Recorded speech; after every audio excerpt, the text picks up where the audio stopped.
dia. Eu queria comentar sobre a manifestação que o ex-presidente Bolsonaro convocou para o dia 25 de fevereiro, às 3 da tarde, na Avenida Paulista. Primeiro, porque muita gente está dizendo que de novo não vai dar nada, de novo não adianta ir para a rua, de novo as pessoas vão ser enganadas pelo ex-presidente porque ele não faz nada.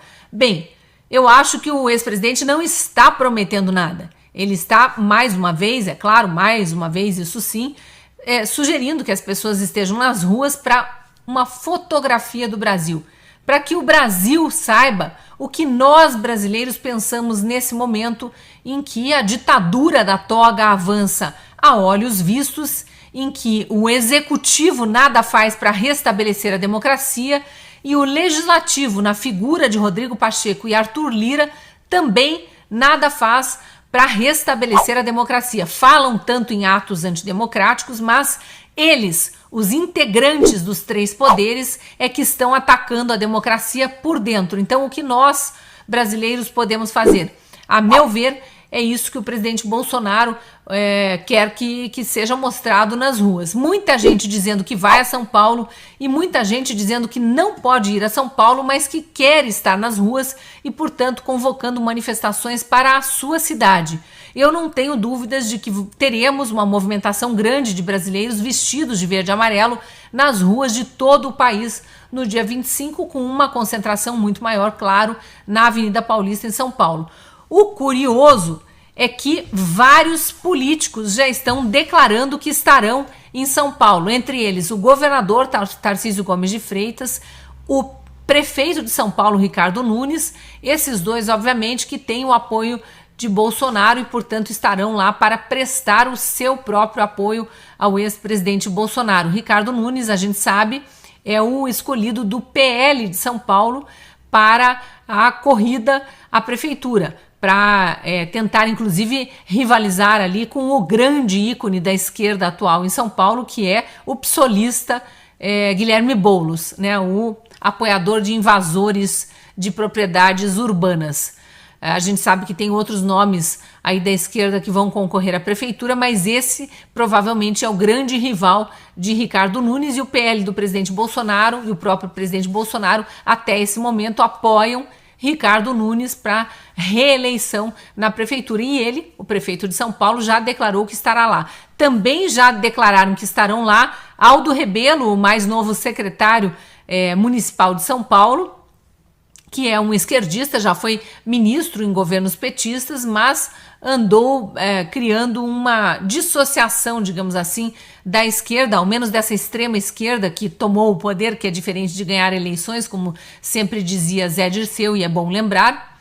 Por quê? Porque ele rebate toda essa falácia acerca de Amazônia em chamas, destruição da Amazônia pelo governo Bolsonaro, ao passo que no governo Lula as queimadas avançaram muito mais e a extrema esquerda finge que não vê. Então ele, como foi já um ministro de meio ambiente e conhece as questões da Amazônia, até certo ponto rivaliza com o que a extrema esquerda diz sobre a Amazônia, que a gente sabe que é uma porção de mentiras não baseadas nos fatos reais, no que acontece de fato, né? A gente sabe que há queimadas, sim, especialmente na pré-Amazônia, a Amazônia úmida, não pega fogo da forma como eles dizem, e Aldo Rebelo, inclusive, dá entrevistas, já deu entrevistas para documentário da Brasil Paralelo, rebatendo essas falácias aí da esquerda. Portanto, atualmente não é visto como um esquerdista. Está como secretário municipal do governo de Ricardo Nunes, em São Paulo, e estará na Paulista. Tarcísio Gomes de Freitas, da mesma forma.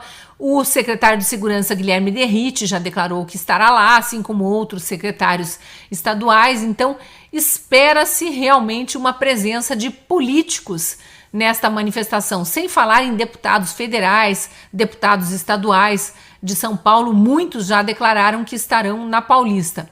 Vamos ver como é que esse movimento cresce. Ainda tem aí uns 10 dias até o dia da manifestação.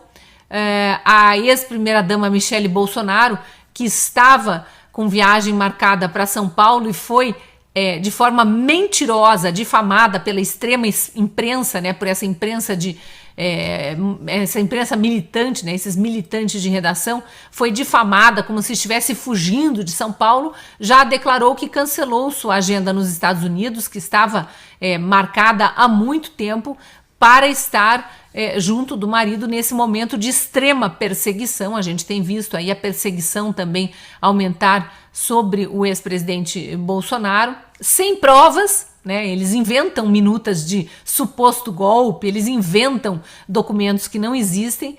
Por enquanto, prova mesmo, de fato, não existe. E isso quem diz são os maiores juristas do país, são os delegados de polícia, pessoas do direito mesmo, e não pessoas que deturpam o direito. Estão dizendo que não tem a menor razão de ser esses inquéritos e essas perseguições contra o ex-presidente Bolsonaro e apoiadores dele. Mas a gente vai ver de fato, como o próprio ex-presidente diz, na Paulista, no dia 25, a fotografia do Brasil. Quem acredita nessa ditadura da toga e quem está contra ela. Lembrando que o ex-presidente Bolsonaro diz para as pessoas que quiserem ir à Paulista não levarem cartazes contra quem quer que seja e contra a instituição que for. O que ele está convocando é uma manifestação pacífica, de verde e amarelo e sem cartazes, para ver o tamanho dos defensores da democracia no Brasil, os defensores de fato, né, Pitoli? Marco Aurélio Mello, ex-ministro do Supremo Tribunal Federal, criticou de novo a operação contra o ex-presidente Jair Bolsonaro, autorizada por Alexandre de Moraes. Mello afirma que medidas extremadas como esta implicam em desgaste para a instituição do Supremo. Ricardo Nunes, prefeito de São Paulo e candidato à reeleição com o apoio do PL, também comentou o caso. Nunes afirmou que os investigados devem ser ouvidos e que a Constituição estabelece claramente o princípio de presunção de inocência. Silvio Navarro, ministro certíssimo e alertando para o absurdo que está claro. E o Marco Aurélio Mello, Adriana, ele fala do alto, né, da autoridade de quem passou, se a minha memória não me trair agora, tá? Mais de 30 anos, acho que ele passou 31 anos, ele entrou em 1990, quando o primo dele, Fernando Collor, indicou, ficou até 2021, ele assumiu a cadeira do Carlos Madeira e substituiu na presidência do STF de 2001 a 2003, que foi quando o Lula, inclusive, foi eleito no lugar do Carlos Veloso. Ele foi presidente do TSE, o Tribunal Superior Eleitoral, 3 vezes. Aliás, uma das marcas dele, que ele gosta de brincar, às vezes, em determinadas entrevistas, é que ele é o responsável pelos estúdios da TV Justiça, por transmitir as sessões do Judiciário. E isso explodiu quando da ação penal 470, a ação do Mensalão, em 2012, e nós hoje acompanhamos as transmissões das sessões do STF e alguns ministros fazem ali questão, né, de ser protagonistas, verdadeiros atores. Ele está completamente certo. Essa é uma atuação do Supremo, especificamente do gabinete do ministro Alexandre de Moraes, contra o presidente Jair Bolsonaro, um tanto quanto assodada. Tem extrapolado.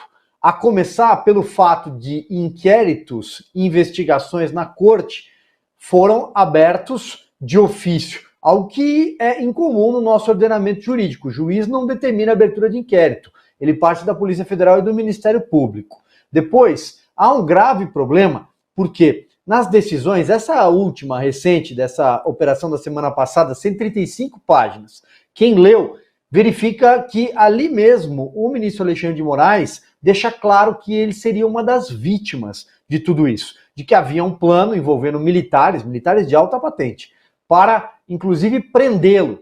E no passado, numa entrevista no 8 de janeiro agora, né, depois de um ano, em janeiro deste ano, ele disse que encontrou indícios, vestígios, embora não tenha mostrado prova alguma até agora, de planos para sequestrá-lo e enforcá-lo em praça pública. Ou seja, ele é a vítima. Ele deveria se declarar suspeito. Há uma suspeição, para quem conhece o ordenamento jurídico, natural nesse caso. Ele não pode ser o investigador, ele não pode ser o juiz, porque ele está sendo movido por emoção, afinal de contas ele é vítima. É impossível que nas decisões dele isso não estará embutido nas próprias decisões, nos despachos. Afinal de contas, ele se diz vítima. Então, deveria deixar esses processos todos. O ministro Marco Aurélio, repito, quando ele usa especialmente a palavra temperança numa entrevista à revista Veja, ele está muito correto, ele está certo. Era disso que o Brasil precisava. Aliás, tem gente até que foi eleita para a presidência da República dizendo que ia pacificar o país, né? Acho que não. E Silvio, com excelente memória, a gente confirmou aqui, Marco Aurélio entra no Supremo em 13 de junho de 90 e sai em 12 do mesmo mês de 21, Silvio. Agora, Adalberto Piotto, coordenador do Grupo Jurídico Prerrogativas, diz que Marco Aurélio critica a declaração de Marco Aurélio, esse coordenador do grupo, e diz que o ex-ministro do Supremo aprecia o autoritarismo. O Prerrogativas está dizendo que o Marco Aurélio Melo, que defende a Constituição, defende o autoritarismo. Isso, e eu me confundo aqui porque justamente o coordenador desse grupo se chama também, por coincidência, Marco Aurélio, mas esse de Carvalho. Uma pergunta ao grupo Prerrogativas, como eles gostam de ser chamados de prerro, que eu acho de mau gosto esse prefixo, mas enfim, vamos lá, né? Parece bloco de carnaval, mas vamos lá. O que eles pensam, por exemplo, de advogados não terem acesso aos autos? O que o grupo Prerrogativas, formado por advogados, pensa, por exemplo, de não individualização de conduta e julgamento em massa, como está acontecendo com os presos do dia 8, desde o começo da prisão? O que eles pensam, por exemplo, de uma operação perfídia, que foi o que prendeu aquelas pessoas todas na frente dos quartéis? Prendeu o vendedor de algodão doce, prendeu o pregador da Bíblia, prendeu inclusive pessoas que iam lá só para comer, que eram pessoas que moram na rua. O que o Prerrogativas pensa, por exemplo, de quando os advogados são proibidos de falar com os outros advogados, porque os seus clientes estão no mesmo caso? O que o Prerrogativas pensa sobre todas essas afrontas à Constituição? O que o Prerrogativas pensa da democracia brasileira? A real, não a relativa. O que o Prerrogativas pensa, por exemplo, sobre a Constituição do país, que garante a liberdade de expressão, que deixa muito claro, ela veda o anonimato, só isso. E uma vez vedando o anonimato, você sabe quem disse, e essa pessoa vai ter, obviamente, se por acaso a parte ofendida, tem o direito de se manifestar num processo e processar essa pessoa. E aí um juiz vai fazer todo o processo, de acordo com o devido processo legal, porque a maior parte desses casos são pessoas que não têm prerrogativa de foro de função, ou seja, elas vão ser julgadas primeiramente na primeira instância. Eu vou contar uma história ao pessoal do Prerrogativas para eles entenderem que país que eles ajudaram a criar com a omissão, por exemplo, na defesa sequer do trabalho dos advogados, hein? Vamos lá. Quando eu estava no começo da profissão, eu fui processado por calúnia, difamação e injúria. Um prefeito lá da minha cidade me processou. O juiz pegou e considerou que tinha muita coisa. Ficou somente acusação, 2 acusações. Fui processado pela lei de imprensa, a famigerada lei de imprensa da época da ditadura ainda. Sabe o que eu tive direito? Tive direito a um advogado, fui julgado na primeira instância, quer dizer, teve todas aquelas audiências, enfim, e um julgamento justo. E depois a parte que perdeu, que não fui eu, porque eu ganhei na primeira instância, foi recorrer à segunda instância. Com a lei da ditadura, havia a possibilidade de um jornalista se defender. Nenhum juiz, nem o juiz da causa, e muito menos o promotor, ninguém daquele processo judicial pediu, por exemplo, para congelar as minhas contas, para suspender a minha liberdade de expressão, para não me permitir trabalhar mais, ou que me mandasse preso antes do julgamento, coisa que não aconteceu porque eu ganhei. A lei da ditadura era melhor do que essa que está sendo aplicada hoje dentro desse invencionismo jurídico que nós temos hoje, que na verdade é absolutamente persecutório. Não tem nada de justiça nisso. Nem com o que estava pacificado no entendimento do próprio Supremo Tribunal Federal acerca do que escreveu o Constituinte lá na Constituição de 88. Então, o Marco Aurélio Melo é um juiz dos mais longevos dentro do Supremo Tribunal Federal, que não está se omitindo na defesa dos preceitos constitucionais. Deveria o Prerrogativas seguir o exemplo do ministro Marco Aurélio. E, Ana Paula, quando o prefeito de São Paulo, Ricardo Nunes, pede respeito à presunção de inocência, o que é respeito à lei, o que seria o mínimo, Ana?